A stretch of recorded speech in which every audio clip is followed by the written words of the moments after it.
titulado Saberes, Prácticas y Diversidades, promovido por la Red Colombiana de Semiótica. Esta presentación estará a cargo del presidente de la red, profesor Luis Ospina, y del secretario, profesor Sergio Rodríguez, y posteriormente tendremos la conferencia central y el diálogo con la maestra Bárbara Muelas Hurtado y también con el maestro Gregorio Alberto Yalanda Muelas. Como decano de la Facultad de Ciencias Humanas de la Universidad Industrial de Santander, quiero expresar inicialmente mi agradecimiento a la maestra Bárbara Muelas Hurtado, al maestro Gregorio Alberto Yalanda Muelas, por haber aceptado nuestra invitación a este coloquio promovido por la Red Colombiana de Semiótica y por la Maestría en Semiótica de la Universidad Industrial de Santander en conjunto con la Facultad de Ciencias Humanas. Es un honor que ustedes nos acompañen en esta universidad, la principal universidad del nororiente colombiano. Sabemos de la trascendencia, el legado que nos ha dejado la maestra Bárbara Muelas. Más adelante hablaremos de su trayectoria. Quiero también agradecer a la Red Colombiana de Semiótica, que ha estado en contacto permanente con la maestría en semiótica, con la Universidad Industrial de Santander para promover este tipo de actividades. Agradecer, por supuesto, a la directora de la Escuela de Idiomas, la profesora Olga Lucía Uribe Enciso, y al profesor Rafael Barragán Gómez por apoyarnos también en la organización de esta actividad, y por supuesto agradecer la asistencia de los estudiantes de las licenciaturas de la Escuela de Idiomas, de los posgrados de la Escuela de Idiomas y en general de la UIS.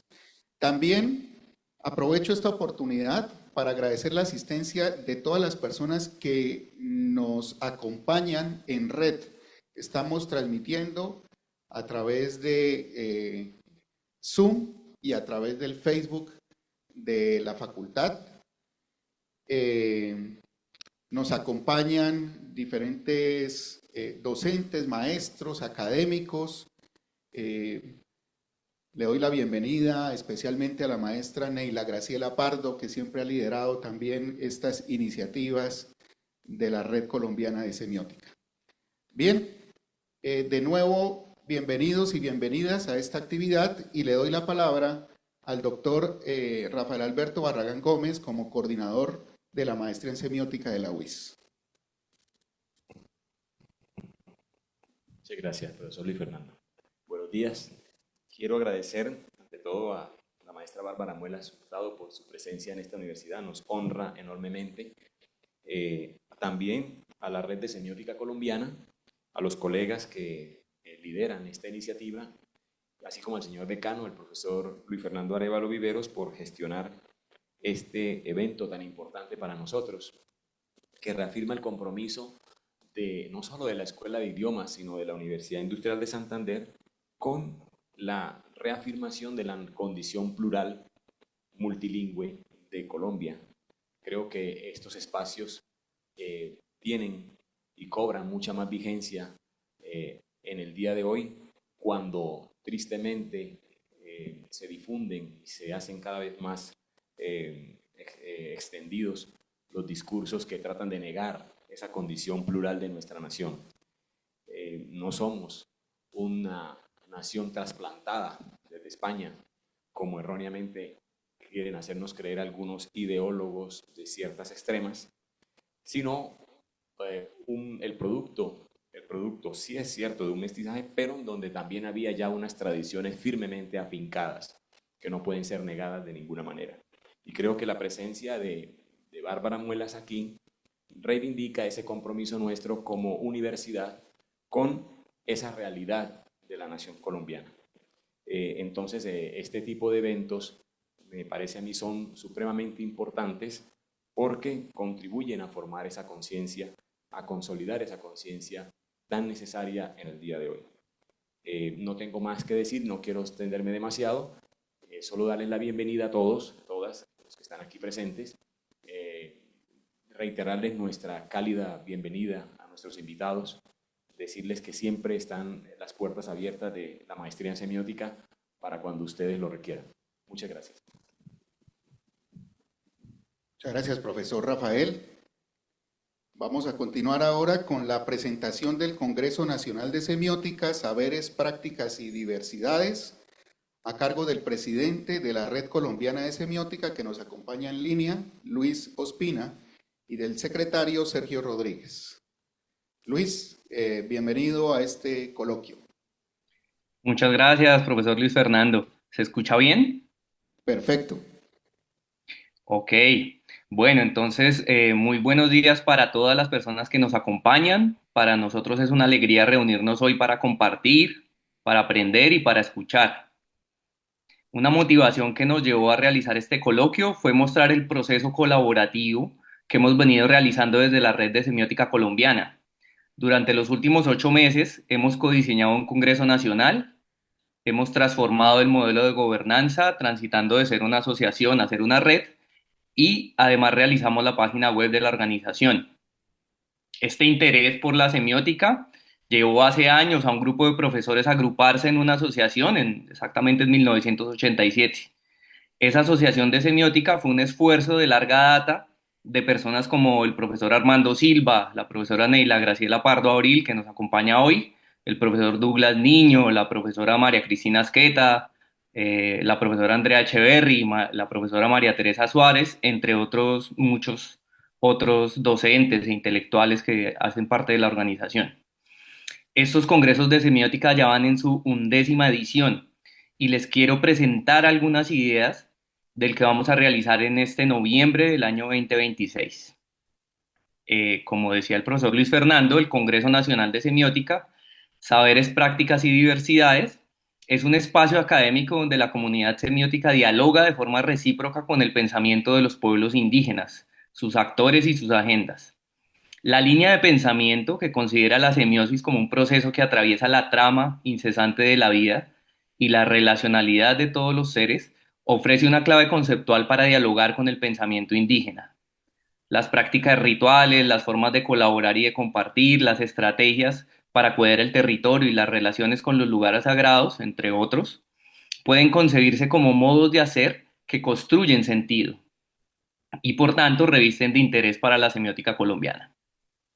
Traer dicha reflexión al Congreso nos permite plantear preguntas sobre cómo los procesos de producción de sentido se vinculan con la protección de la vida y el territorio, y cómo la semiótica puede releer sus propias categorías a la luz de cosmovisiones que entienden el mundo como un tejido de relaciones de sentido donde todo está interrelacionado.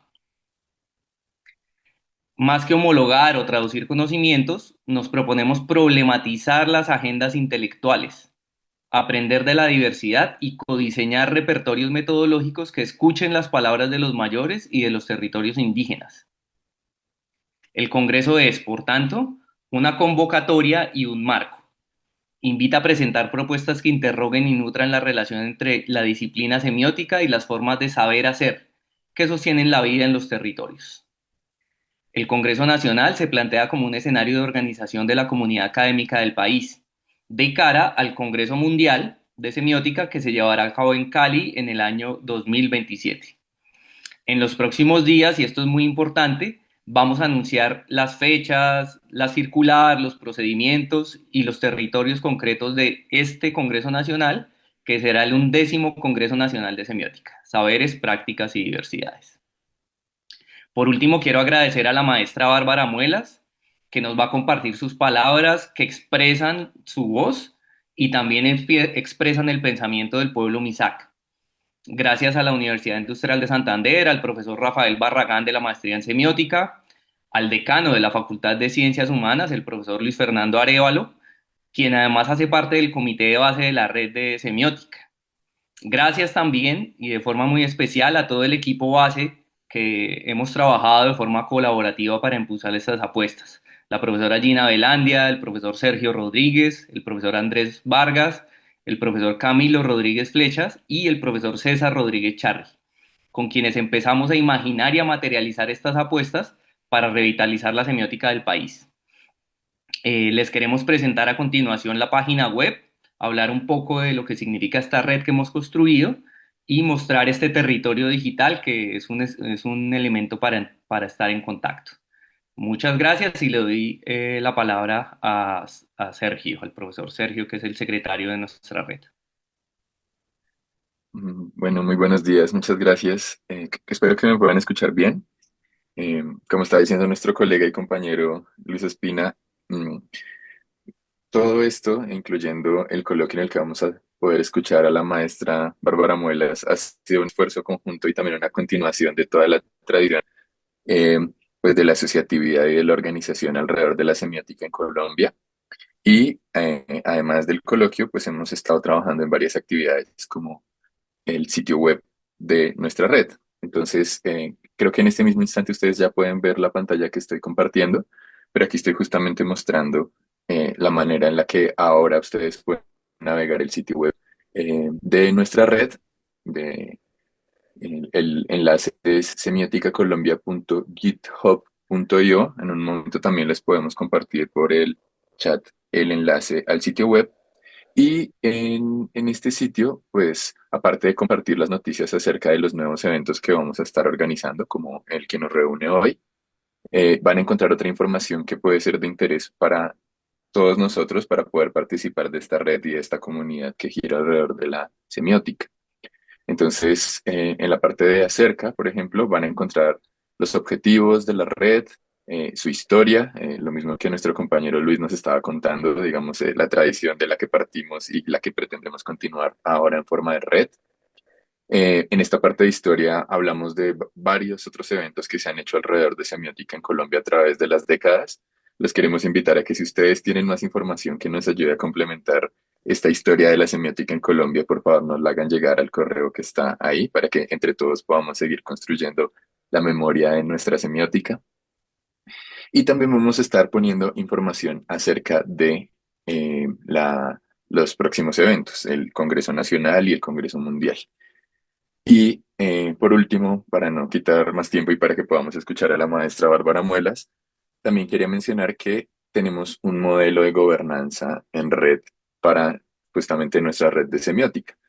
Hay un comité de base que está compuesto por las personas que el compañero Luis estaba mencionando, pero nuestra invitación es a que todas las personas que estamos aquí reunidas y todas las personas que ustedes conozcan que tengan interés académico y comunitario en la semiótica, pues se anime a proponer proyectos y a participar con nosotros de esta red. Justamente el comité de base está entendido como un facilitador y no tanto como un ente que dispone qué es lo que se hace en la semiótica en Colombia, sino más bien como una especie de grupo que ayuda a que otros proyectos autónomos también se puedan realizar. Entonces, si ustedes tienen ideas de coloquios, congresos, eventos, talleres, cualquier tipo de actividad que sea pertinente, pues nos la pueden comunicar y nosotros podemos ser facilitadores para seguir ampliando esta comunidad.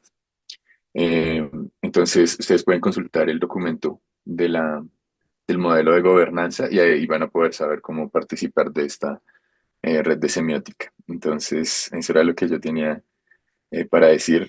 Muchas gracias y creo que nos emociona a todos escuchar lo que nos va a compartir la maestra Bárbara en este momento. Muchas gracias. Muchas gracias, Sergio. Muchas gracias, Luis. Como les decía, Luis, presidente de la red colombiana de semiótica, y Sergio Rodríguez, secretario. Muy amables por la presentación del Congreso. Esperemos hacerlo realidad este año como preparación al Congreso Mundial de Semiótica que será el próximo año, en el 2027, en Cali. Y esperamos allá la presencia masiva pues, de la comunidad académica de la semiótica del país. Bien, a continuación entonces tendremos la conferencia central a cargo de la maestra Bárbara Muelas Hurtado, quien está acompañada también de Gregorio Alberto Yalanda Muelas. La maestra Bárbara Muelas Hurtado es licenciada en educación primaria, es magíster en lingüística y español de la Universidad del Valle, trabajó en conjunto, alumna del maestro Luis Ángel Baena, reconocido lingüista semantista del país. La maestra es una mujer indígena perteneciente al pueblo Misak de Colombia, reconocida por su labor académica, lingüística y traductora, así como por su compromiso con la preservación y fortalecimiento de la lengua Namric, lengua ancestral de su comunidad. A lo largo de su trayectoria ha consolidado un trabajo que articula la investigación, la pedagogía y la revitalización cultural desde una perspectiva propia del pensamiento Misak.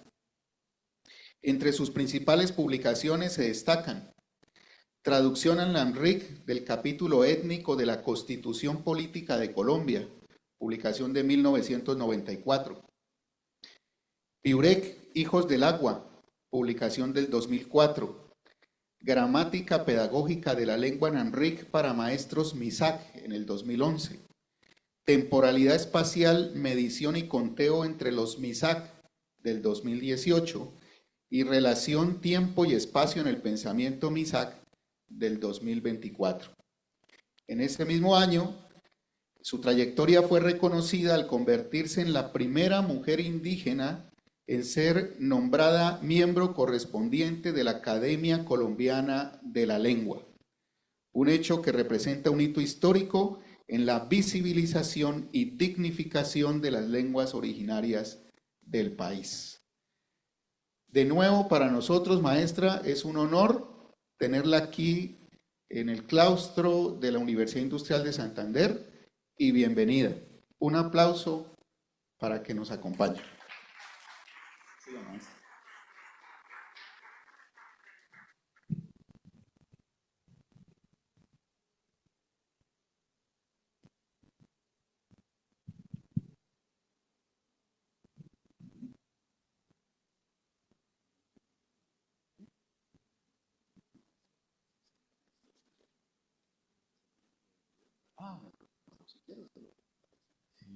Muy buenos días.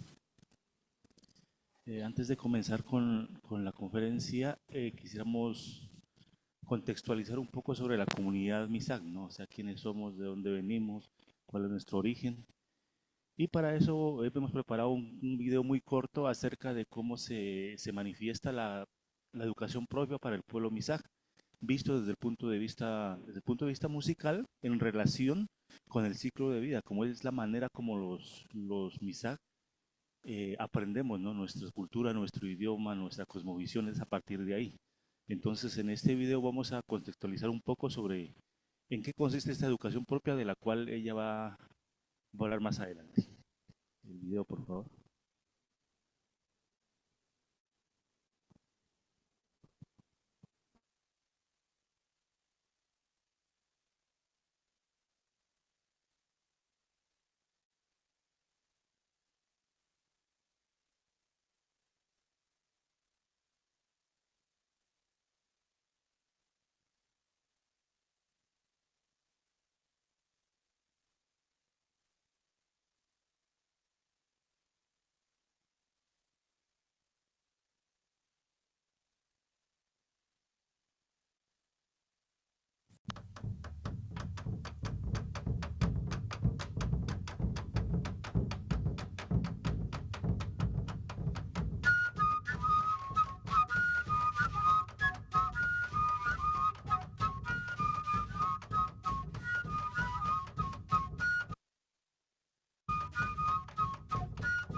chacoya michiga revikandan me ravele ve nu su ravele me ravele ve palichi vele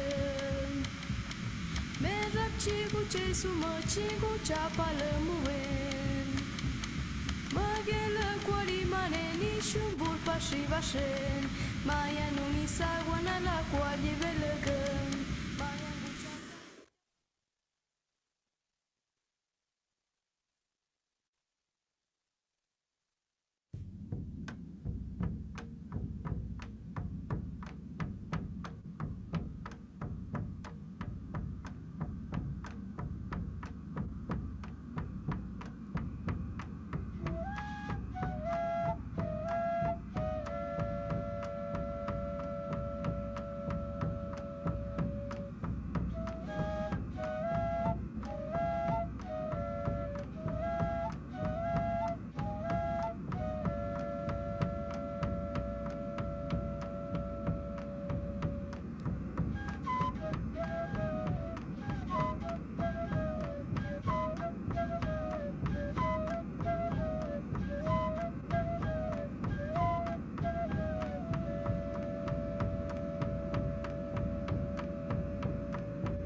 podemos apreciar en qué consiste la educación propia MISAC desde el punto de vista del ciclo de vida.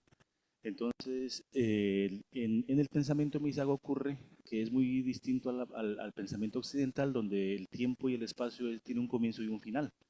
En el pensamiento MISAC no es así, o sea, es en forma de espiral, el cual da la oportunidad de retornar y de volver al centro, que es el Nacha o el fogón donde se da la educación propia. Para los MISAC, el futuro está atrás y el pasado está adelante, y eso es lo que vamos a tratar de explicar ahora desde el pensamiento MISAC. Gracias.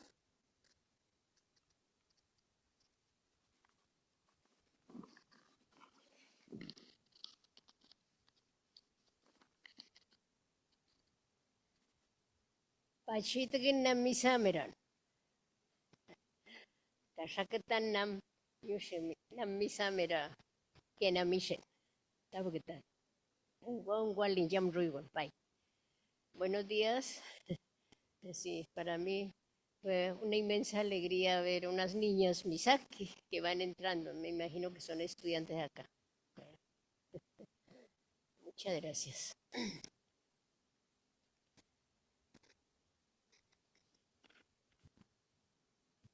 Semiótica de la espiral, el tejido del tiempo y el espacio en el pensamiento MISAC.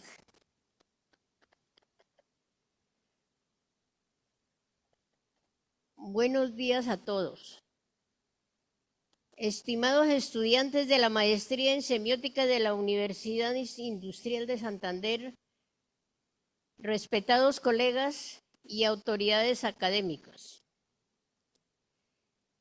Es un honor para mí como mujer MISAC y como investigadora encontrarme hoy en este espacio de la Universidad Industrial Santander, una institución con una trayectoria tan insignificativa en el pensamiento crítico y social de nuestro país.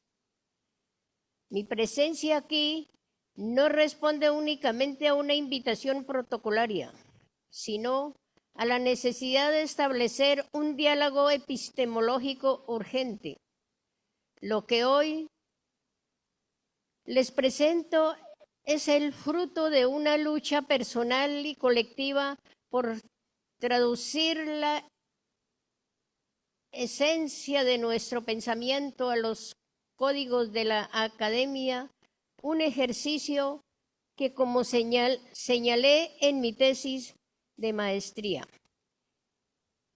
implicó la enorme dificultad de pensar en Namrig y escribir en castellano, dos lenguas que funcionan con lógicas civiles y simbólicas radicalmente distintas.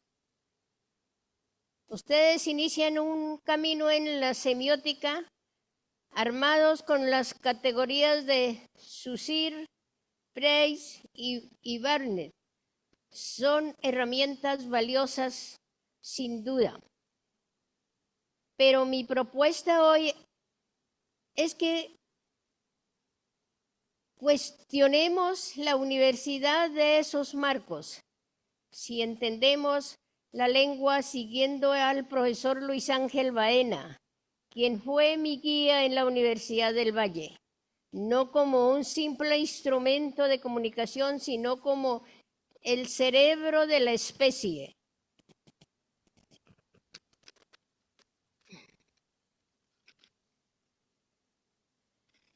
Debemos aceptar que cada sistema lingüístico es una empresa humana que transforma la experiencia objetiva en significación. El Namrig es entonces un indicador de la cultura MISAC, que registra y refleja una cosmovisión única del espíritu humano. Para nosotros, los MISAC, la semiosis no es una abstracción de salón, es una espacialidad que todo lo copa. En nuestra lengua, el espacio y el tiempo no son dimensiones separadas, son un continuo discurrir que se manifiesta en la estructura misma de la palabra.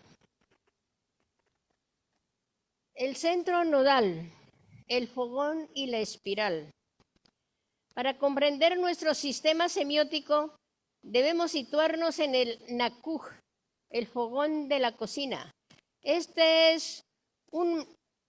no es un mero objeto físico, es el punto nodal a partir del cual se genera la sociedad.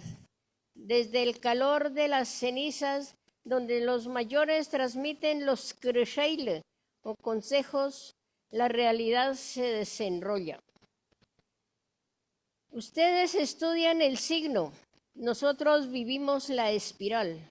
Cuando un misaj invita a otro a salir de la casa hacia el territorio, utiliza la expresión pichim mendegun, que literalmente significa desenrollemos. Si la invitación es a regresar al hogar, el territorio es kirum mendegun, enrollémonos o recojámonos. Aquí el espacio se significa como un tejido, una urdimbre de hilos invisibles que une al individuo con su centro originario. Incluso si un miembro de la comunidad viaja a Bucaramanga para estudiar en esta universidad, sigue atado a una cocina por ese hilo fuerte que no se rompe. Sigue siendo parte de los yahuel, los de la casa.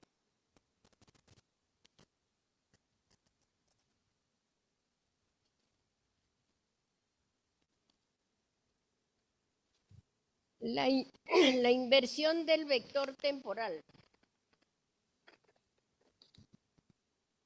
Entremos ahora en la que quizás sea el choque más fuerte con la semiótica occidental, la orientación del tiempo.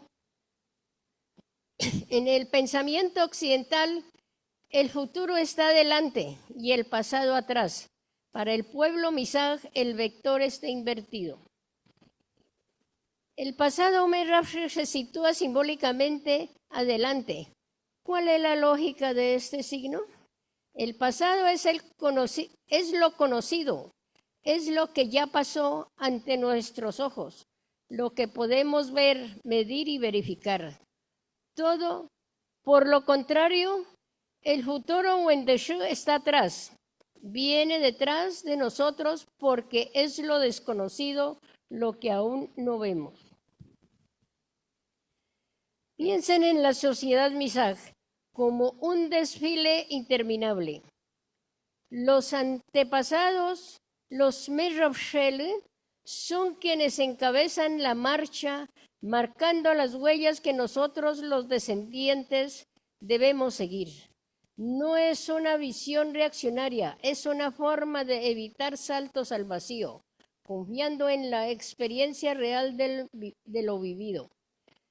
Como se menciona en los estudios sobre los maoríes citados en mi trabajo, avanzamos hacia el futuro con los ojos puestos en el pasado. Esta profundidad se intensifica con el morfema shu.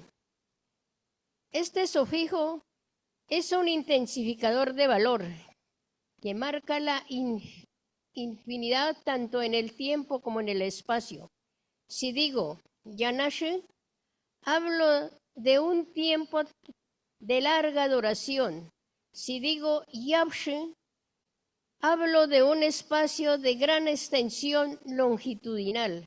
Esta identidad morfológica demuestra que para el hablante misaj, la lejanía temporal y la lejanía espacial son semánticamente equivalentes. Los verbos posicionales. El cuerpo como significante es un importante fundamental de mi investigación para su formación semiótica es el análisis de los verbos calificativos de posición. En Namrik no existe un verbo equivalente al estar, genérico del español. Estamos obligados por la lengua a realizar un juicio semántico sobre la posición del sujeto en el mundo.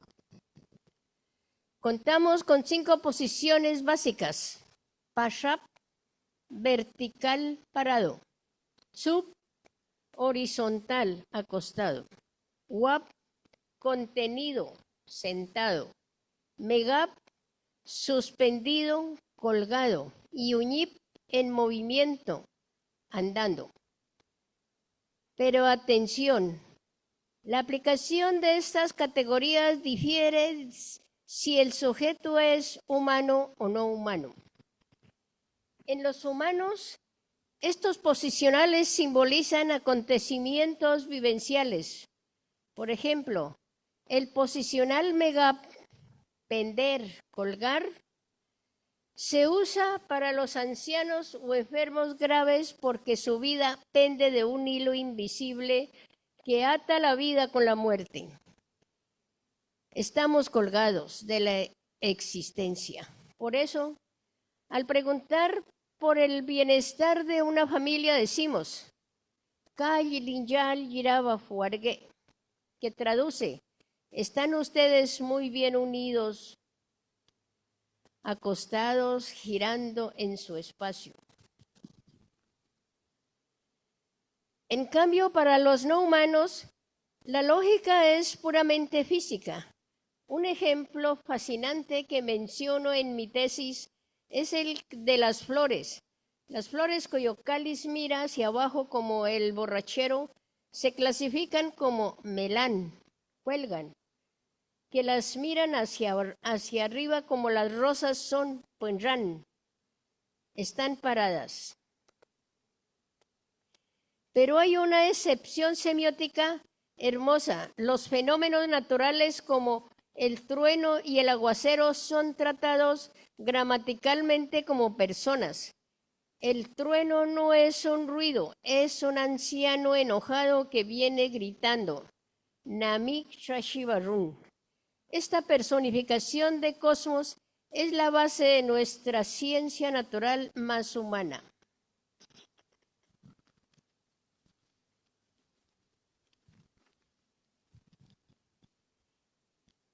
El presente inestable y la marca de certeza. Ustedes estudiarán la sincronicidad. Para nosotros, el presente Muishu es un punto inestable y fugaz. Es un límite móvil que patina entre el pasado adelante y el futuro atrás. Es un tiempo que apenas está siendo cuando ya deja de ser. En esta inestabilidad, la única ansia es la marca de certeza de existencia, el verbo kup. El kup no solo dice ser, afirma la identidad y la presencia física en el tiempo y en el espacio. Decir, yagun, es la casa, es reafirmar la existencia, es el cosmos. Sin esa marca de certeza, las acciones carecerían de fundamento semántico para el Misag. El territorio como texto, la urgencia de la resistencia. Finalmente, no puedo hablarles de semiótica sin hablarles de política y territorio. Para los indígenas, la invasión y la pérdida de tierras han provocado una amputación lingüística. Cuando nos quitan un río o una montaña, nos quitan los elementos de significado que este espacio sustenta.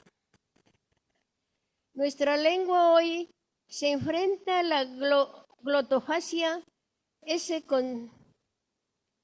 proceso donde el castellano se come a las lenguas originarias. Mi trabajo en esta tesis fue en sí mismo un acto de resistencia. Intenté rescatar el espíritu de la lengua que persiste, frente al asedio del modernismo y los medios de comunicación masiva.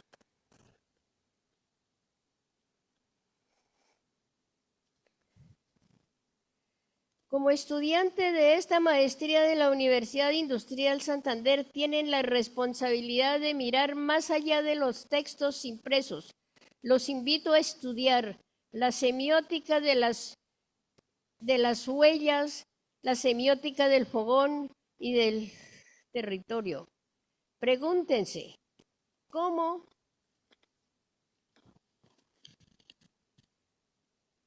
hacemos nosotros? Mananash Nguré, ¿desde cuándo? Y Munash Nguré, ¿desde dónde?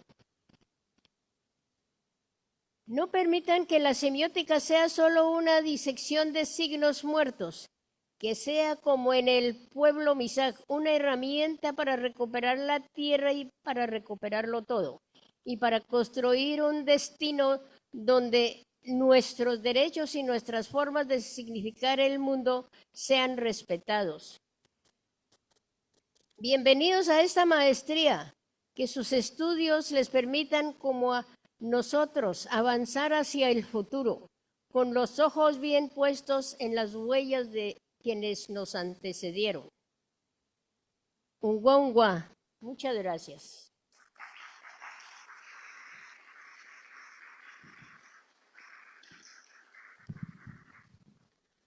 Muchísimas gracias, maestra Bárbara. Ahora vamos a dar paso a las preguntas del auditorio que está aquí presente en la UIS o también al auditorio que está en línea. Si hay alguna inquietud. Hay aquí una pregunta en línea, le podemos dar se identifica como Esper. ¿Sí?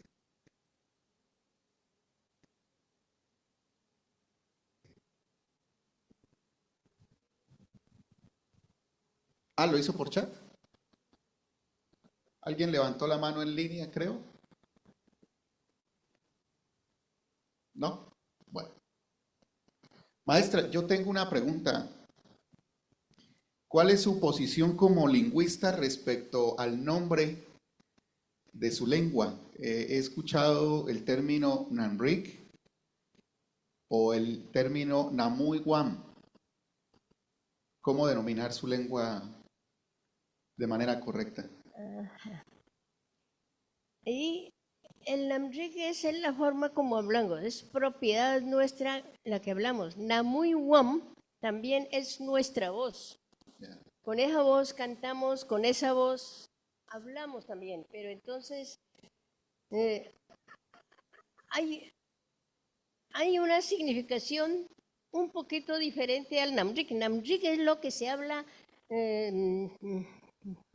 la lengua, ¿cómo se dice? Sí, lo que se habla. Ya. Y la otra es nuestra voz, la voz que hablamos, pero es la misma, es nuestra también. Ambas son nuestras, es nuestra voz, es nuestra lengua. Gracias, maestra, muy amable. ¿Una otra inquietud del auditorio? Gina. ¿Se escucha? Sí, si hablas un poquito más duro, creo que te podemos escuchar. Maestra Bárbara, muchas gracias por esta apertura a otras formas de ser y estar en el mundo. Es muy inspirador, maestra. Quería preguntarte, ¿qué consejo me das o cómo me puedes tú como dar un tip o ayudarme como para que mi mente occidental se abra o pueda comprender esas otras formas nuevamente de ser y estar en el mundo? ¿Cómo puedo generar esa sensibilidad para poderlo sentir? Lo escucho, lo entiendo, me parece hermoso, pero no llego a sentirlo y quiero como poderlo sentir como tú lo sientes. ¿Cómo sentir distinto, cómo sentir ese ser, estar en el mundo de manera diferente, maestra. ¿Cómo siento yo? Sí, sí, sí. Sí.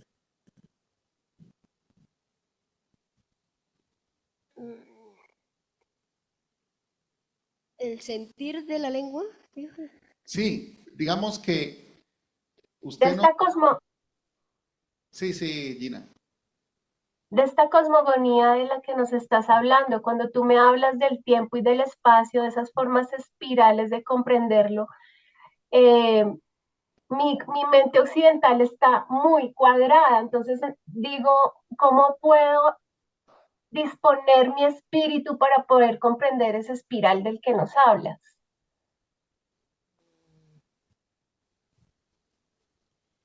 Es un poco que me hables de ese sentir, eso que está dentro de tu corazón y de tu alma en ese espacio que habitas. No entendí. ¿Será que colabóreme usted? No entendí. Ah, ya.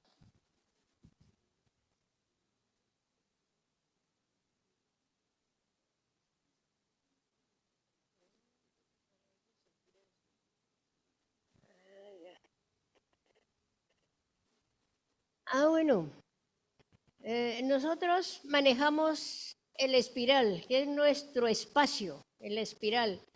Empezamos desde el centro, que es la cocina, y ahí empezamos a girar cada vez los espirales más amplios y está en el caminar, en la historia, está el espiral. Nosotros no tenemos un comienzo y un final en línea recta. Siempre manejamos el espiral, hablamos del espiral. Entonces, esa es la diferencia del pensamiento en la lengua misag y en la lengua castellana, porque eso está en la lengua.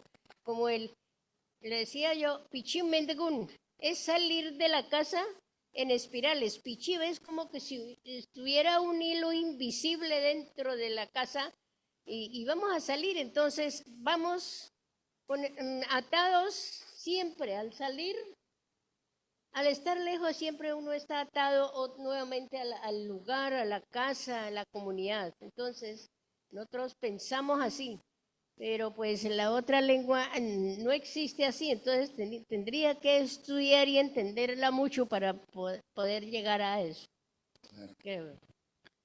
Esas formas de ser y sentir pasan necesariamente por la lengua. Sí, porque la relación espacio y tiempo está en la lengua, está en el pensamiento. Okay. Pienso que la lengua es pensamiento y pensamiento es lengua. Gracias, maestra. ¿Alguna otra inquietud? Sí, Yolanda. Buenos días y muchísimas gracias. Creo que una sola inquietud, no, muchísimas. Bueno, una de ellas radica en el nombre guambiano y luego Misak.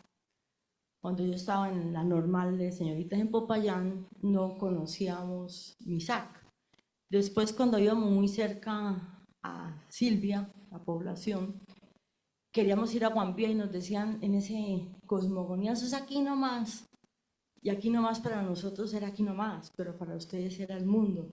Tal vez era como entender ese mundo muy, muy, muy grande, pero ahí, en ese mismo movimiento de espiral, por ahí lo estoy como tratando de entender.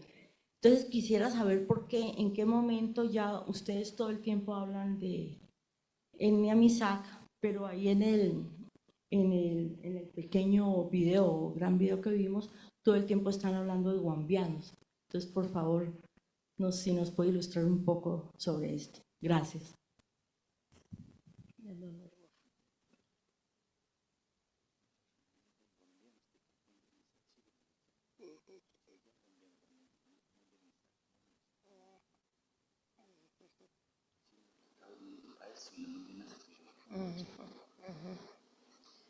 A ver, en eso nosotros hemos ido reivindicando nuestras palabras. Lo que pasa es que nos dijeron guambianos cuando en la época de la colonización me encontraron un pueblo, un lugar que se llamaba Guambía y nos dijeron guambianos, pero nosotros somos Misaj, pero pues claro, somos de Guambía, de ese territorio, el gran territorio de Guambía, pero la gente que vivió allí eran Misaj, que hablaban Amrik. Eso es, entonces como decían guambianos, entonces la lengua decía la lengua guambiana, y nosotros como en un principio se adoptamos, somos guambianos, hablantes del guambiano. Muchos escritos están así, como el profesor Vasco de la Universidad Nacional, bueno, los que escribieron, siempre escribieron el Namuiwam y el, bueno, guambiano, en fin, pero se ha reivindicado porque la palabra existe, somos Misaj, somos hablantes del Namri.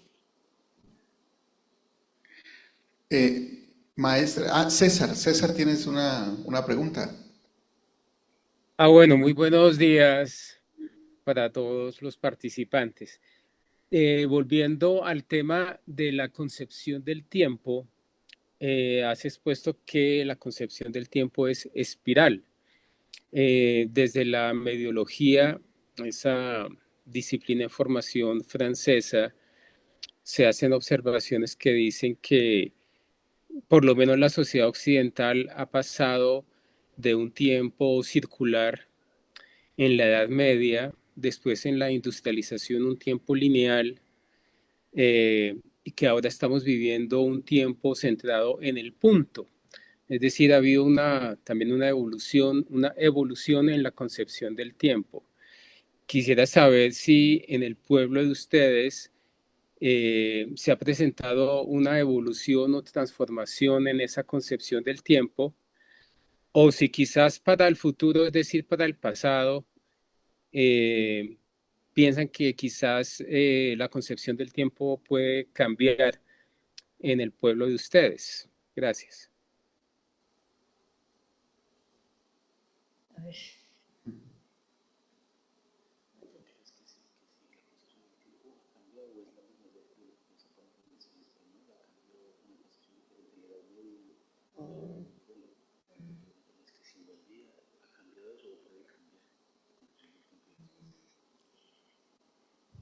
Bueno, esa transformación puede ser porque pues ahora todo es cambiante. Ya las nuevas generaciones que han salido a estudiar las tecnologías, pues en los diversos campos en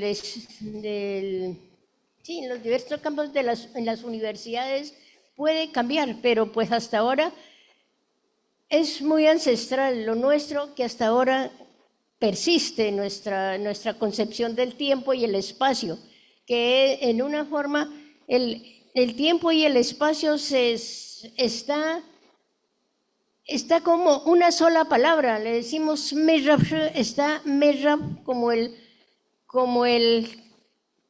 tiempo adelante, el espacio adelante y el tiempo pasado. Entonces, y el otro es wendeshe, el espacio atrás y el tiempo futuro. Entonces, esa es la concepción que tenemos, manejamos, hablamos en nuestra comunidad. Pero pues puede variar con los años, no lo sé, porque al aprender otras lenguas, con la gente que ha salido a estudiar otras lenguas, entonces puede pensar de otra manera, no lo sé. Entonces eso para mí es incierto.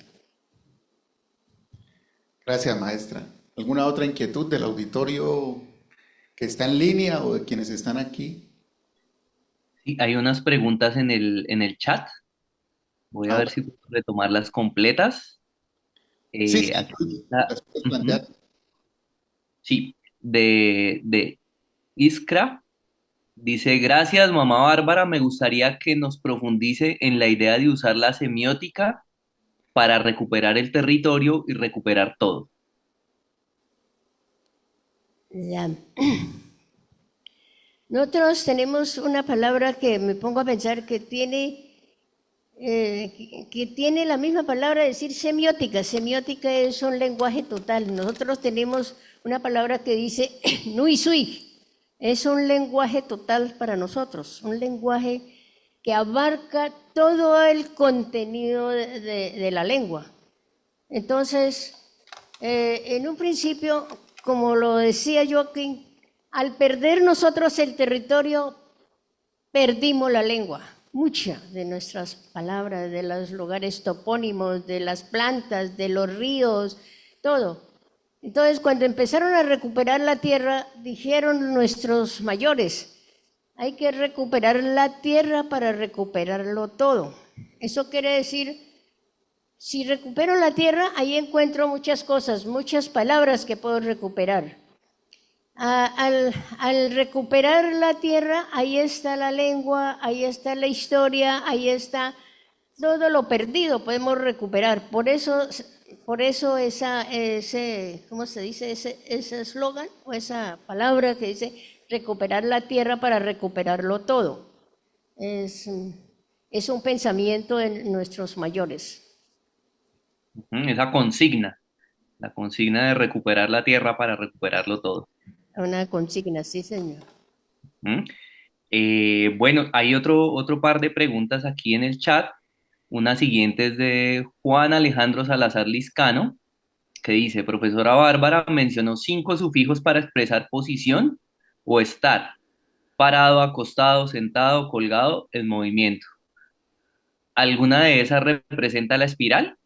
Pregunta Juan Alejandro. Yo creo que quizás podría aclarar oralmente un poco mejor la pregunta. Sí, adelante. Bueno, digamos, lo que me refería es que entiendo que son como inflexiones bueno, son sufijos para conjugarlo con el sujeto, ¿verdad? Y dentro de esos 5 sufijos no se encuentra la espiral, que sin embargo es bastante mencionada. Entonces me pregunto si es que la espiral a lo mejor no tiene que ver con una posición, estar en el espacio-tiempo del sujeto, sino más bien tiene que ver con cómo se representa el mundo, o es decir, el mundo exterior al sujeto que está pensando, o si más bien la espiral es una representación de ese pensamiento del sujeto y por ende no ocupa un espacio-tiempo, o cómo se dan esas relaciones, porque dentro de esos 5 sufijos que expresan posición, pues me hizo falta como precisamente la espiral, ¿no? Ya. Yo he trabajado, he investigado los verbos. En la lengua guambiana, pues es que es muy diferente, distinta a la lengua castellana, por lo tanto. Por ejemplo, el verbo cantar pareciera que no existe como tal, como en castellano.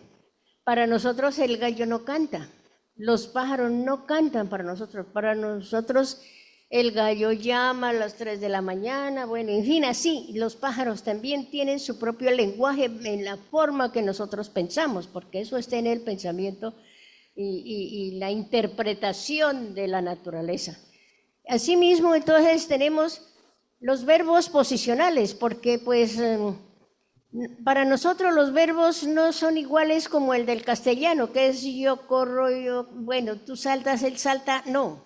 Nosotros decimos en las formas posicionales. En el contenido, por ejemplo, aquí habemos una cantidad de gente, están sentados escuchándome. Entonces, es como la forma de decir, están sentados escuchándome. Y si están trabajando pues con la pala, con las herramientas, están parados. Entonces es una forma de decir. Hay otra forma de decir que están acostados, pero no es que estén acostados, sino que uno busca pregunta a alguien, ¿dónde está su hijo? Entonces dice, están en tal parte, pero no le dicen que está, sino que dicen, él está en su espacio, está allí, está allá trabajando, pero para decir eso dice, está acostado allá, como una forma de decir, pero no es que esté literalmente acostado, ni parado, ni que esté contenido. Y así también la forma del Megav, que es lo más curioso que nosotros mismos, pues sí, hablamos así, pero no lo hemos interpretado como tal. Entonces, el Megav, como nosotros manejamos un tiempo acá, un mundo acá y otro mundo, que es el mundo de los muertos, el tiempo de los muertos que se llama el Kanshi.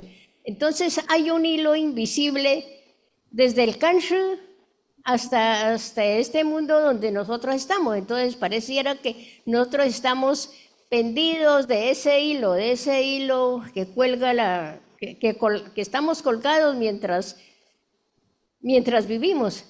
Porque encontré también en los verbos morir, también hay 5 verbos que dice, entre ellas hay uno que dice, ¿cómo es? Bueno, uno es,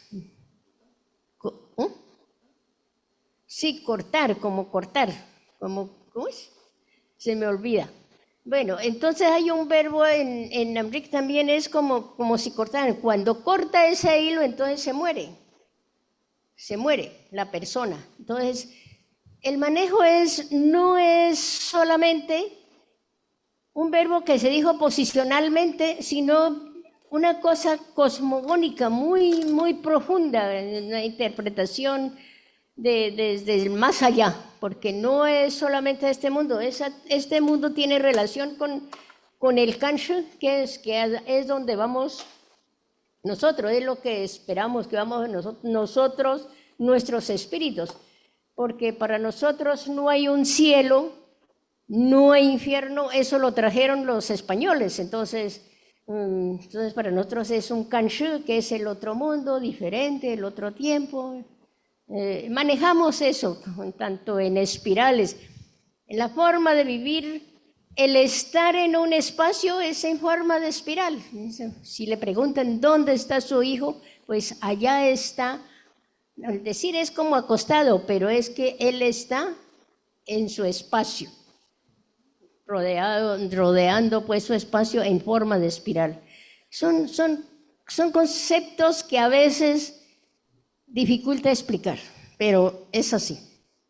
Claro, es casi como lo que plantea Eric Landowski, el semiotista francés, ¿no? Así como hay pasiones sin nombre, en este caso hay expresiones lingüísticas difíciles de encontrar en un equivalente, ¿no? Porque son lógicas diferentes, en este caso una lógica posicional, sí, muy distinta, difícil de entender, ¿no? Por ejemplo, para nosotros es difícil entender que uno esté pendiendo de, ¿no? Por ejemplo, ese pender de casi que no está en nuestra lógica, ¿ya? Eso es. ¿No es cierto? Sí, por eso yo he querido pues hacer esa diferencia de que nuestra lengua es tan distinta, un pensamiento distinto a la lengua convencional que es el castellano. Entonces, a eso me referí en mi tesis. Quería demostrar eso, que nuestra lengua es diferente. Creo que hay más preguntas. Bueno, acá hay una y otra pregunta acá. Sí.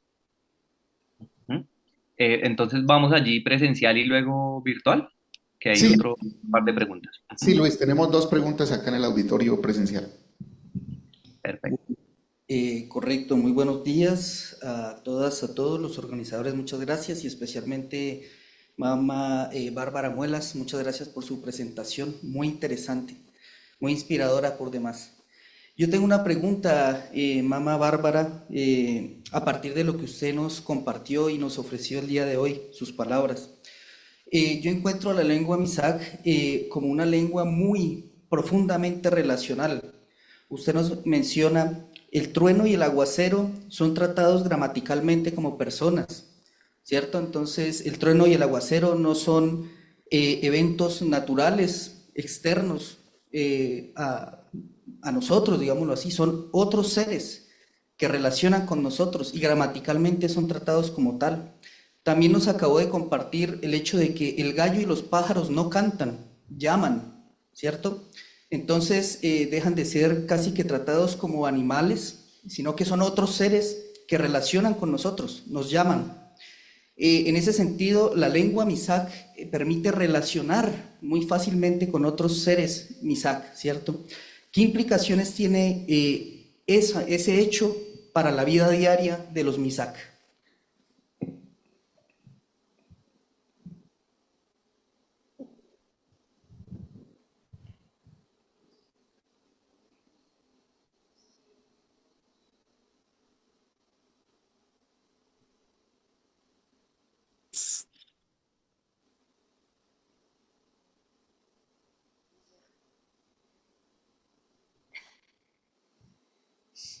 Sí, es que cuando uno dice que para nosotros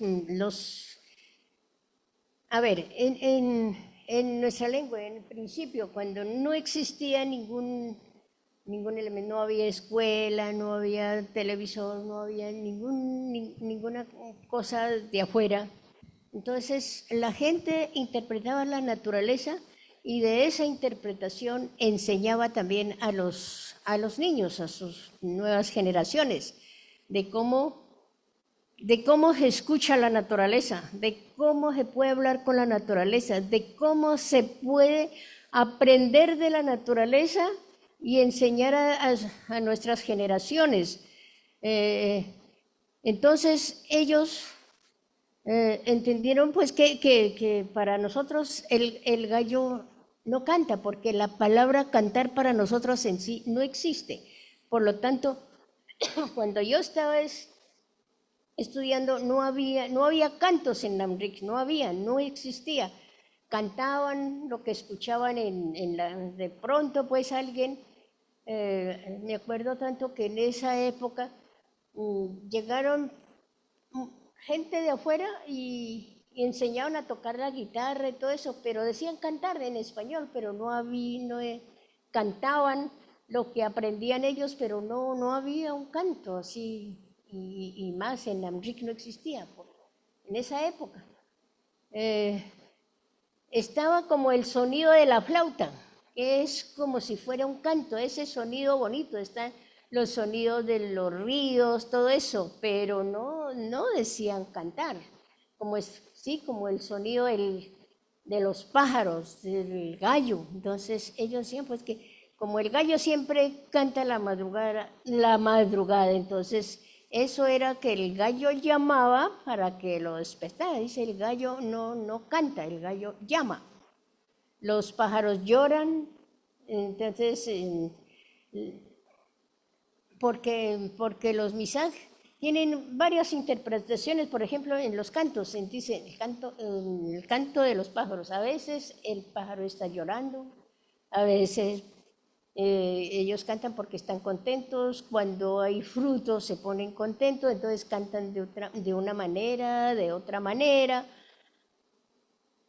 Ellos miraban y analizaban de cómo era el comportamiento de la naturaleza, de los animales. Cuando está feliz un pájaro, cuando está triste, cuando se siente perseguido un pájaro, cuando viene otro animal a devorarlos. Entonces se dan cuenta de todo eso.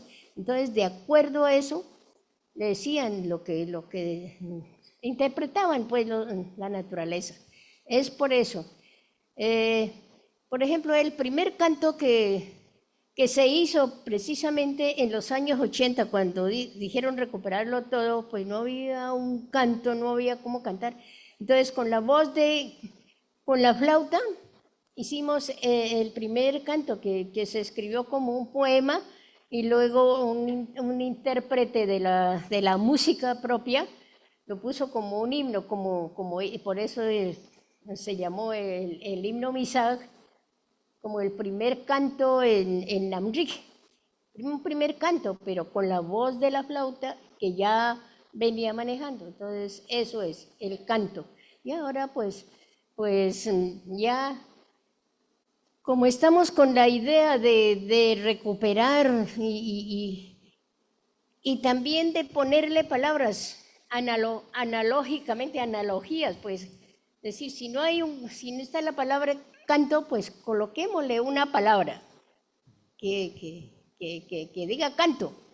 Así, entonces, hay mucha analogía que se ha hecho en los años, desde los, no sé, 40 años, que empezamos, que dijimos que vamos a empezar con la educación propia, que nunca fue propia, pero pues empezamos ahí a trabajar inventando palabras, muchas palabras. Por ejemplo, ese rato me decía, pues, la traducción de la Constitución de Colombia, eso fue muy complicado. Traducir una lengua indígena, una lengua, pues, que era una lengua como la Constitución Política de Colombia, que era de esa altura, de esa máxima, de palabras rebuscadas en el español, tener que ponerlos en Namrik era complicado, pero más sin embargo, al conocer la naturaleza, al conocer todo eso, pues no fue tan difícil.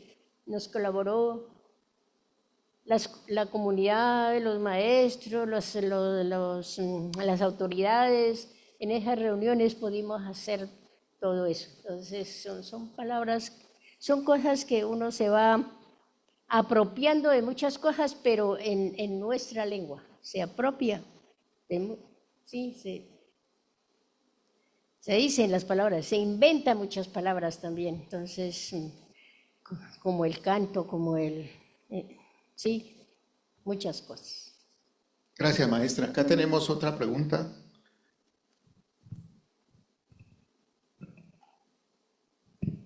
Bueno, muchas gracias, maestra Bárbara, por todo lo que nos ha compartido.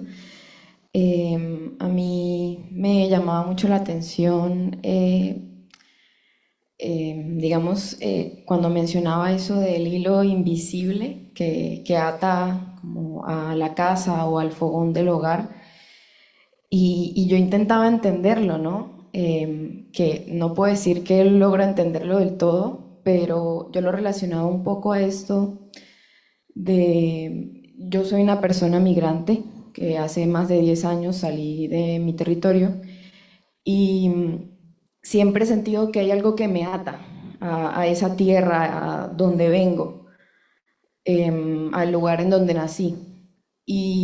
Pero que al pasar de los años, digamos que esa relación se ha transformado. Y usted mencionó ahorita esta idea de al perder el territorio se pierde la lengua, que me resonaba profundamente. Y mi pregunta iba a cómo recuperar la lengua cuando no se puede habitar esa tierra, cuando las personas pasan por un proceso de migración o de desplazamiento forzado o no hay posibilidad de habitar ese territorio, si se puede seguir, digamos, atado a esa lengua o a esa casa de ese lugar. Y me gustaría que profundizara como en esa relación entre lengua y territorio en estos casos de personas que no pueden habitar esos lugares. Muchas gracias.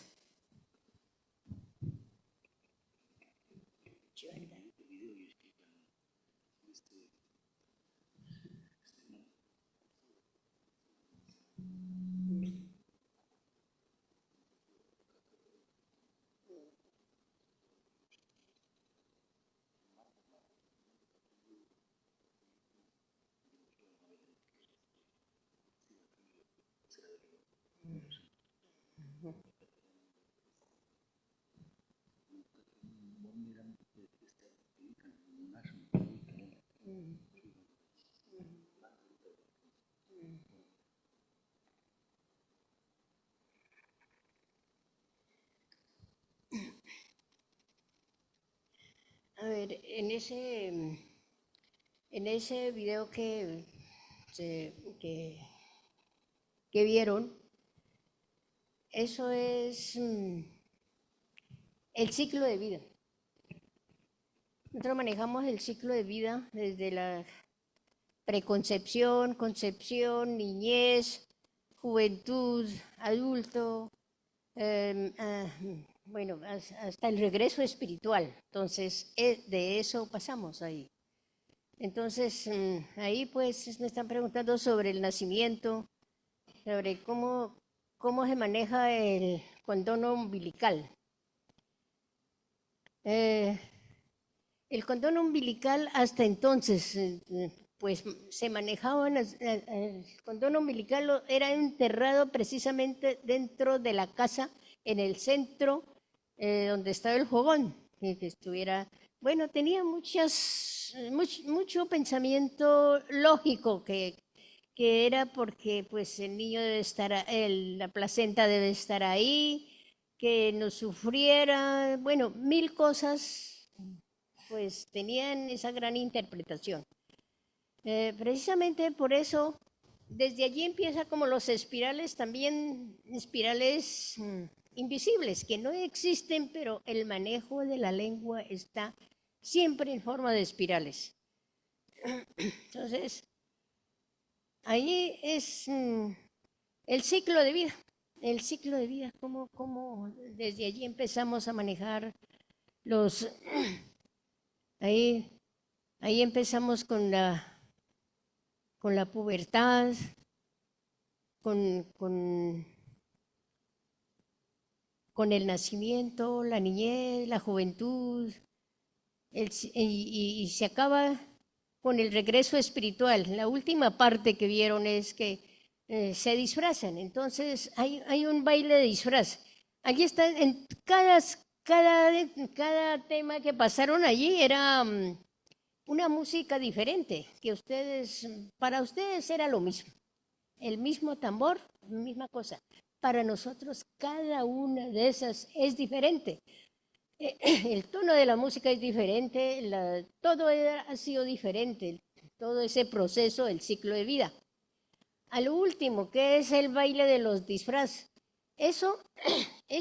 La gente se disfrazaba para simular a los muertos, a los espíritus, que después se morían y iban al Kanshú y los espíritus llegaban, porque ese es el pensamiento de los Misa, que cada año se hacen las ofrendas porque la idea es que los espíritus vienen a estar con nosotros, a acompañar con nosotros, ellos vienen a mirar qué estamos haciendo los descendientes de ellos, si estamos cumpliendo con lo que ellos dijeron, con lo que ellos enseñaron, todo eso. Entonces ellos vienen. ¿En qué forma vienen? Pues no lo podemos ver, por eso entonces se simulan pues poniéndole máscaras, a cantar y a comer de lo que uno come también, pero pues eso es una idea, un pensamiento que ha tenido el indígena, todo ese proceso, el ciclo de vida. Entonces, eso es el ciclo, el espiral, es el espiral de vida que nosotros hablamos. No tengo otra explicación. Gracias, maestra Bárbara. Vamos a una última pregunta de una persona que tiene aquí veo aquí, no alcanzo a ver el nombre, pero dice Colombia al final. Sí, muy buenos días. De verdad que no sé si me están escuchando correctamente. Sí, lo escuchamos perfectamente. Bueno, pues en primer lugar, felicitaciones por la iniciativa que me parece muy interesante y sobre todo acentuada no en lo que tradicionalmente se entiende como los estudios lingüísticos y la semiótica. Es decir, me parece que el inicio es muy importante porque incluye precisamente la variedad y la diversidad en Colombia, la recuperación de las culturas y la recuperación de lo que decía la profesora Bárbara, del pensamiento de los grupos étnicos, de los grupos campesinos e indígenas que están en nuestro propio territorio. Es decir, es como la iniciativa de recuperar lo que ya se ha hecho en parte, pero también ampliar y desarrollar aún más las investigaciones que ella hace y poner acentos, o sea, desarrollar un poco más lo que es la epistemología, el pensamiento indígena, que me parece central y fundamental en esta propuesta. Yo quería hacer tal vez un segundo comentario en relación a mis actividades. Dice HIPRI Colombia, que es el título de la organización que nosotros tenemos, que se dedica a la investigación del mundo de las representaciones prehispánicas.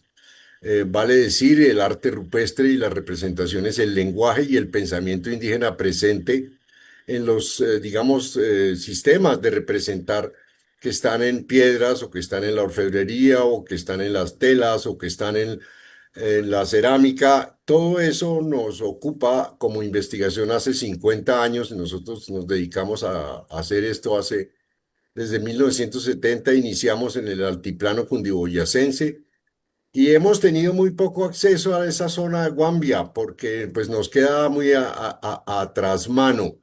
Pero sí quisiera preguntar si ellos tienen algún interés y algún propósito explícito o expreso para recuperar las representaciones que están en los territorios, que podrían ser, pienso, profesora Bárbara, un modo de recuperar las tierras. Si ustedes encuentran los símbolos de ustedes mismos puestos en las rocas de los sitios donde ahora tienen propiedades otras personas, pues podrían ustedes hacer un poco la propuesta de que tienen que recuperar esos sitios ancestrales, porque allí están las representaciones de sus propiedades antiguas. Eso me parece que es un buen camino para iniciar ese proceso de recuperación de territorios, que era también de lo que usted hablaba. Me parece que esta podría ser una primera vía de la organización de ustedes. Por el lado nuestro, por el lado de los investigadores que nos dedicamos al estudio y del lenguaje y del pensamiento, pues lo que nos resulta más interesante de todo esto es demostrar que el pensamiento indígena es mucho más sofisticado en algunos aspectos que el pensamiento occidental traído por el periodo de la conquista y la colonia. Eso es lo que yo pienso que Bárbara y todos ellos han mostrado, que el pensamiento indígena es mucho más refinado, mucho más sutil, que tiene muchas más variaciones que las fórmulas que el castellano determina desde Europa y que también tienen sus variedades y sus complejidades, pero que en el fondo lo que hay es la recuperación de un pensamiento que, entre otras, sería casi, sin exagerar, un pensamiento filosófico que es lo mismo que filosofía no occidental y que nos permite establecer unas raíces mayores para el conocimiento de lo que es la historia y el patrimonio nuestro en Colombia. Eso quería comentar. Otra cosa final es que me pongo a disposición de ustedes para hacer de pronto los estudios que ustedes consideran pertinente para la recuperación de las representaciones, que me produce mucha curiosidad, ¿no? En el sentido de que hay muy pocos datos sobre la presencia de pintura rupestre y de arte rupestre en petroglifos en la zona de zona del Cauca y la zona de Guambiana, pero que hay en otras zonas, como suele ser en Cundinamarca, Tolima, Huila y en las inmediaciones allí del Cauca y en la zona de Nariño y del Cauca, por supuesto, debe haber. Lo que pasa es que no se han investigado. Mi pregunta sería si ustedes conocen muchas rocas, por supuesto que donde van a aparecer espirales y donde van a aparecer formas de representación que corresponden al pensamiento indígena. Eso quería decir. Sí, muchas gracias. Claro que sí. No, allá nuestros mayores han encontrado muchas piedras. Entre ellas está el espiral, la doble espiral y muchas más que lo han llamado esos símbolos los llamaron ellos pues que el Cambabam. Eso quisieron decir pues es un lenguaje antiquicio. ¿Cómo es? Ahí está el señor Mariano que puede explicar un poco sobre toda esa. Los símbolos Sí, están ahí allí atrás. donde está el señor, ahí están los símbolos, muchos símbolos que se han encontrado en Guambía. Y Y de eso quieren interpretar, pues claro, eso es de siglos. Muchas cosas se puede interpretar y muchas otras cosas no, pues se puede interpretar, a ver qué fue lo que quisieron decir con esos escritos que hay, y son muchas, no son poquitas, entonces casi en todo el territorio encontraron marcas en las piedras, muchas marcas, pero es difícil interpretarlas todas, pero ahí está, por ejemplo, aquí está uno de ellos que es un intérprete de esas piedras, famosas piedras que él los encuentra, lo ha encontrado los mayores, pero él lo va colocando está grabando en la madera, está haciendo muchas grabaciones con otra gente, con otros muchachos, están en eso. Sí, hay algo histórico, son escritos que los muchachos han encontrado, pues eso yo decía, pues eso da mucha autoridad, sino que yo aprendí a escribir con el alfabeto internacional, porque pues no había de otra forma, no había de otra manera, entonces inventamos los símbolos, adoptamos algo, todos los símbolos son del castellano, entonces se ha escrito así, estoy escribiendo así todas las cartillas que se ha hecho para los estudiantes, para los maestros, inclusive ya analizamos la gramática pedagógica para maestros, para que ellos puedan mejorar la calidad de escritura y todo eso. Entonces, eso hasta ahí hemos hecho. Qué bueno, creo que ahí hay digamos, una beta investigativa importantísima, ¿no? Maestra, para terminar, dos preguntas. Para los que hemos intentado aprender el Namric, el tema de las vocales se vuelve bien complicado. El Namric tiene más vocales que el español, ¿no? ¿Tengo entendido o no? No. ¿Sí? ¿O cómo funcionan las vocales en el Namric? Así, tenemos 5 vocales.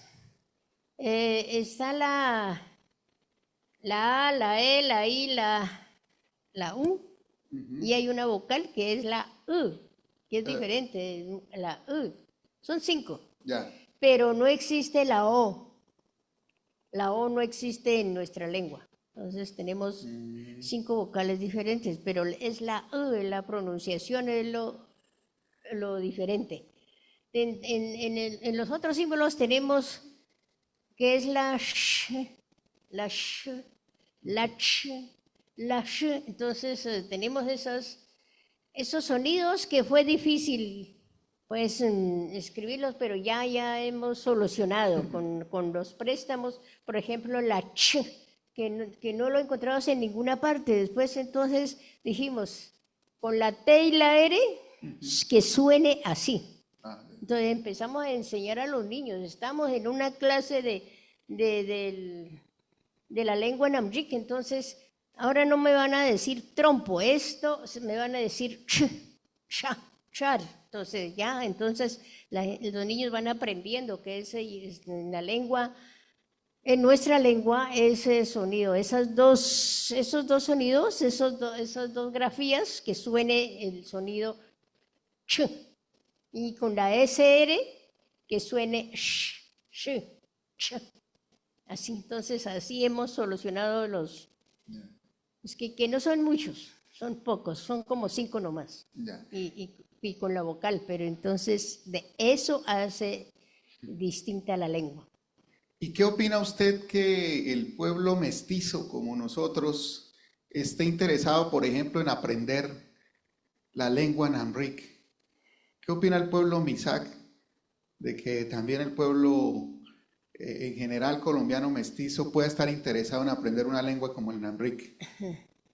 Pues de querer, eso es de querer aprender, así como uno ha aprendido el castellano a la fuerza. Si uno quiere, aprende, por la necesidad de comunicarse con otra persona, por la necesidad de ir a vender algo, de comprar algo, de relacionarse. Entonces, uno aprende, así he aprendido. Yo era monolingüe en mi lengua y me tocó que aprender así no sé cómo, pero aprendí.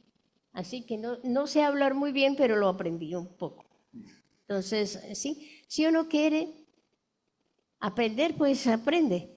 En este momento, pues ya vamos a ofrecer una posibilidad, porque estamos haciendo el diccionario Namjik. Estamos trabajando un equipo interdisciplinario que nos están colaborando y estamos realizando eso. Estamos trabajando por campos semánticos. Pues va a ser diferente. Estamos dando la interpretación por cada palabra, a qué se refiere, qué es esto, y también en castellano. Entonces, va a haber una oportunidad para aprender. Qué bueno. Bueno, maestra Bárbara, muchísimas gracias. Ah, sí, maestro, por supuesto. Sí, son dos aspectos que quería aclarar un poquito sobre la pregunta que hacían sobre la relación lengua y territorio, ¿no? Entonces, cuando se pierde un territorio, se pierde la lengua también. ¿Por qué razón? O sea, estamos hablando en estos días sobre un problema territorial que tenemos a nivel de intercomunidades. Entonces, palabras que ya no se usan. Por ejemplo, dependiendo de la extensión del territorio, se dicen las palabras. Por ejemplo, hay una palabra que es para definir una distancia muy lejana, que es munasha, ¿sí? Entonces, los Misag antes tenían un territorio amplio, entonces cuando se encontraba le preguntaban, ¿usted de dónde viene? Y decía, yo, Munasha en Gurriayur, vengo de la parte más lejana, ¿sí? Pero entonces ahora ese territorio ya no existe, y por lo tanto esa palabra, por ejemplo, se empezó a perder, ya nadie, ni siquiera conocen el significado muchas personas, ¿sí? Lo otro es, lo que comentabas en el video, hay una parte que es la siembra de la placenta y del cordón umbilical, que es una práctica tradicional en muchas culturas indígenas acá en el continente.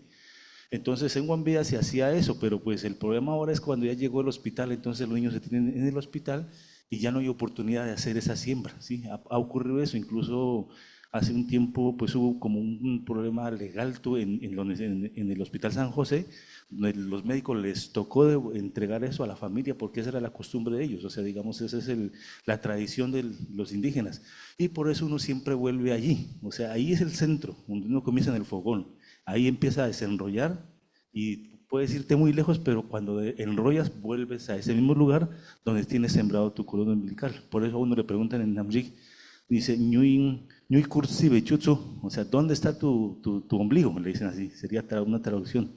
O sea, te está preguntando dónde naciste, ¿sí? Entonces, esa es como la relación que tiene la tierra con referencia a la lengua, ¿sí? Lo otro es sobre los símbolos, ¿no? Entonces, nosotros escribimos con el alfabeto latino prestado, ¿sí? Pero ahorita se está investigando con esos símbolos que se ven acá son los que se han encontrado en las piedras. Entonces, el Taita Mariano, quien aparece allí, él está haciendo ese trabajo de investigar qué significa cada uno de esos símbolos, ¿sí? ¿Por qué están ahí? Bueno, y hay bastantes lugares, ¿no?, petroglíficos en la comunidad y estamos en ese proceso de investigación, pero por lo pronto aún usamos el alfabeto latino para escribir los textos. Pero ya después, me imagino que en un tiempo ya podremos, ya con las grafías propias, podremos escribir el Namjik. Eso era. Gracias, maestro. Muy amable. Bueno, creo que de esta manera hemos tenido un diálogo maravilloso esta mañana. Maestra Bárbara, de nuevo agradecerle su visita a la Universidad Industrial de Santander, su amabilidad con la Red Colombiana de Semiótica. Queremos agradecer la asistencia de todas las personas que nos acompañaron aquí en el auditorio del Aula Máxima de Ciencias y también a las personas que nos acompañaron en línea. Muchas gracias a Luis, a Sergio, a todos los integrantes de la Red Colombiana de Semiótica por promover este espacio. Y esperemos que este sea un abrebocas, ¿no?, para el Congreso Nacional, que ojalá se pueda hacer precisamente en Silvia, Cauca, y podamos ser testigos directos de toda esa riqueza cultural que tienen nuestras comunidades indígenas y específicamente la comunidad Misak. De nuevo, muchísimas gracias y hasta una próxima oportunidad. Por favor, antes de que se retiren, le solicitamos escanear este código QR para evaluar la actividad y despedimos con un aplauso a la maestra Bárbara. Muy amable.